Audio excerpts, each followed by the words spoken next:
কি করব মাওলাকে রাজি খুশি করার জন্য। রাসূল সাল্লাল্লাহু আলাইহি ওয়াসাল্লামের আরেকটি হাদিস শুনি, যুবক ভাইরা এই হাদিসটির দিকে আপনারা লক্ষ্য করুন। وقال رسول الله صلى الله عليه وسلم اغتنم خمسا قبل خمسين। রাসূল সাল্লাল্লাহু আলাইহি ওয়াসাল্লাম ইরশাদ করেছেন, পাঁচটি বিষয় আসার আগে আগে পাঁচটি জিনিসকে তোমরা গনিমত মনে করবা। ইগতানিম খামসান ক্বাবলা খামসিন, পাঁচটি জিনিস আসার আগে আগে পাঁচটি জিনিসকে তোমরা গনিমত মনে করবা। এক নম্বর, শাবাবাকা ক্বাবলা হারামিক। শাবাবাকা ক্বাবলা হারামিক, তোমরা বৃদ্ধ হওয়ার পূর্বেই তোমার যৌবনটাকে তুমি গনিমত মনে করবা। তুমি বুড়া হওয়ার পূর্বে, তুমি বৃদ্ধ হওয়ার পূর্বে তোমার যৌবনটাকে গনিমত মনে করবা। শাবাবাকা ক্বাবলা হারামিক। দুই নম্বর হলো ওয়াসিহাতাকা ক্বাবলা সুকমিক, অসুস্থ হওয়ার আগে তোমার সুস্থতাকে তুমি গনিমত মনে করবা। আল্লাহ তোমাকে সুস্থতা দান করছে, তুমি মাওলার ইবাদত করো। আল্লাহ আমাকে আপনাকে সকলকে বানাইছে কি জন্য জানেন? আল্লাহ আমাকে এবং আপনাকে বানাইছে একমাত্র ইবাদতের জন্য। ইবাদত আমরা কতদিন করব? মৃত্যু পর্যন্ত ইবাদত করব, মৃত্যু পর্যন্ত ইবাদত করব। আল্লাহ তাআলা কোরআন কারীমে ইরশাদ করেছেন, ওয়া মা খালাকাতুল জিন্না ওয়াল ইনসা ইল্লা লিয়াবুদুন। আমি আল্লাহ জিন জাতি এবং ইনসান, জিন জাতি এবং মানুষকে একমাত্র ইবাদত সৃষ্টি করেছি, একমাত্র ইবাদতের জন্য। আমি আমাদের প্রশ্ন, আল্লাহ আপনি জিন জাতি এবং মানুষকে সৃষ্টি করেছেন ইবাদতের জন্য, আমরা কতদিন ইবাদত করব? মহান রব্বুল আলামিন কোরআন কারীমে অন্য আয়াতে ইরশাদ করেছেন, ওয়া'বুদ রাব্বাকা হাত্তা ইয়াতিয়াকাল ইয়াকিন। তোমরা আমার ইবাদত করবা মৃত্যু পর্যন্ত। তার মানে আল্লাহ আমাদেরকে সৃষ্টি করেছেন ইবাদতের জন্য, আর ইবাদত কতদিন করব এটার জবাব আল্লাহ তাআলা কোরআন কারীমে দিয়ে দিয়েছে, মৃত্যু পর্যন্ত ইবাদত করবা। মৃত্যুর পরে তো আমরা ইবাদত করার সুযোগ নেই, মৃত্যুর পূর্বে, মৃত্যুর আগ পর্যন্ত আমরা ইবাদত করতে হবে। তাহলে দুই নম্বরে ছিলাম কি? ওয়াসিহাতাকা ক্বাবলা সুকমিক, অসুস্থ হওয়ার পূর্বে তোমার সুস্থতাকে তুমি গনিমত মনে করবা। সুস্থ থাকলে মানুষ অনেক কিছু করতে পারে। যুবক ভাই মারামারি করে, কাটাকাটি করে, ভাই তোমার এই জীবনকালটা তোমাকে আল্লাহ তাআলা মারামারি করার জন্য দেয় নেই। এই জীবনকালটা তোমাকে আল্লাহ মানুষের সাথে ঝগড়া বিবাদ করার জন্য দেয় নেই। এই জীবনটাকে আল্লাহ তাআলা তোমাকে দিয়েছে, এই গনিমতটা দিয়েছে আল্লাহ তোমাকে মাওলার ইবাদত করার জন্য, মাওলাকে খুশি করার জন্য।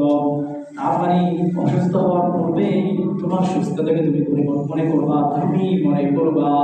তিন নম্বরে রাসূল সাল্লাল্লাহু আলাইহি ওয়াসাল্লাম বলেছেন, ওয়া ফারাগাকা ক্বাবলা শুগলিক, ব্যস্ত হওয়ার আগে আগে তোমার অবসর সময়টাকে গনিমত মনে করবা।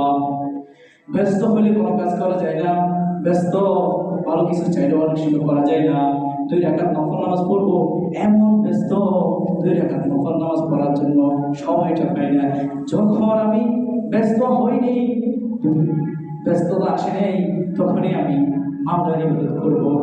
আর প্রত্যেক দিন 5 বার মুয়াজ্জিন আপনাদেরকে ডাকতে, হাইয়া আলাস সালাত, হাইয়া আলাল ফালাহ, হাইয়া আলাল ফালাহ, এসো এসো কল্যাণের দিকে এসো, এসো কল্যাণের দিকে আসো। আযান কানে যাওয়ার পরেও আমরা কল্যাণের দিকে আসি না, আমরা এটাকে তামাশা মনে করি। মসজিদ শব্দ আযান দিয়ে দিছে, মনে চাইলে মসজিদে যাব, মনে চাইলে মসজিদে যাব না। না না, কাল কিয়ামতের ময়দানে আপনার কোনো অজুহাত চলবে না। আপনাকে জিজ্ঞেস করলে, ভাই নামাজে আসেন, প্যান্ট নষ্ট, জামা নষ্ট, এগুলো আমাদের সাথে আপনি অজুহাত দিতে পারবেন, কিন্তু কাল কিয়ামতের ময়দানে আল্লাহ তাআলার কাছে এইসব অজুহাত কিছুই চলবে না। 3 নম্বর রাসূল সাল্লাল্লাহু আলাইহি ওয়াসাল্লাম বলেছে কি, ওয়া ফারাগাকা ক্বাবলা শুগলিক, ব্যস্ত হওয়ার আগে তোমার অবসর সময়টাকে গনিমত মনে করবা। 4 নম্বর, ওয়া হায়াতাকা ক্বাবলা মাউতিক, মরণের আগে তোমার জীবনটাকে গনিমত মনে করবা। মরণের আগে তোমার জীবনটাকে গনিমত মনে করবা। মরণের পূর্বে আল্লাহ আমাদেরকে যে সময়টা দিয়েছে, এই সময়টাকে খুব দামি মনে করতে হবে। এই সময়টা দামি মনে করে ওই সময় অনুযায়ী নিজের জীবনকে পরিচালনা করতে হবে। আল্লাহ তাআলার কোরআন এবং রাসূল সাল্লাল্লাহু আলাইহি ওয়াসাল্লাম সুন্নাহ অনুযায়ী নিজের জীবনটাকে গঠন করতে হবে। ৫ নম্বরে ওয়াগিনাকা ক্বাবলা ফাকরিক, দরিদ্র হওয়ার আগে আগে তোমার ধনী হওয়াটাকে তুমি গরিমত মনে করবা। দরিদ্র হওয়ার আগে আগে তোমার ধনী হওয়াটাকে গরিমত মনে করবা। আল্লাহ আমাকে এটা দিয়েছে, আল্লাহ আমাকে এই জিনিসগুলি দিয়েছে, এটা নিয়ে আলহামদুলিল্লাহ সন্তুষ্ট। মানুষ দেখা যায় আল্লাহ তাকে ধন সম্পদ দেয়, সব কিছু দেয়, অবৈধ পথে অবৈধ পন্থায় খরচ করার পর একসময় সে ফকির হয়ে যায়। এই জন্য আল্লাহ আমাকে যা দিয়েছে তা হারাম করবে, এগুলোকে আমরা গরিমত মনে করতে হবে। তাহলে কি কি ৫টি বিষয় আসার আগে আগে ৫টি জিনিসকে তোমরা গরিমত মনে করবা। ১ নম্বর শাবাবাকা ক্বাবলা হারামিক, ২ নম্বর ওয়াসিহাতাকা ক্বাবলা সুকুমিক, ৩ নম্বর ওয়াফারাগাকা ক্বাবলা শুগলিক, ৪ নম্বর ওয়াহায়াতাকা ক্বাবলা মউতিক, ৫ নম্বর ওয়াগিনাকা ক্বাবলা ফাকরিক। ৫টি বিষয় আসার আগে আগে ৫টি জিনিসকে আমরা গরিমত মনে করতেই হবে। যুবক ভাইরা, এটা আপনারা অবশ্যই এটা ওই হাদিসের অনুযায়ী চলতে হবে, এই হাদিসের প্রতি রক্ষা করতে হবে। যৌবনকাল পাইছি, যৌবনকাল কোন কাজে কেউ আছে নামাজ কলমা নাই, কিছু নাই, বাইরে চলতেছে, আল্লাহর কাছে পুঙ্খানুপুঙ্খানুভাবে হিসাব দিতে হবে। তো আমরা সর্বদা মাওলার ইবাদত করবো, মাওলার ইবাদত করবো, মাওলাকে রাজি খুশি করে নিজের জীবনটাকে গঠন করবো। বিসমিল্লাহির রহমানির রহিম। أفحسبتم أنما خلقناكم عبثا وأنكم إلينا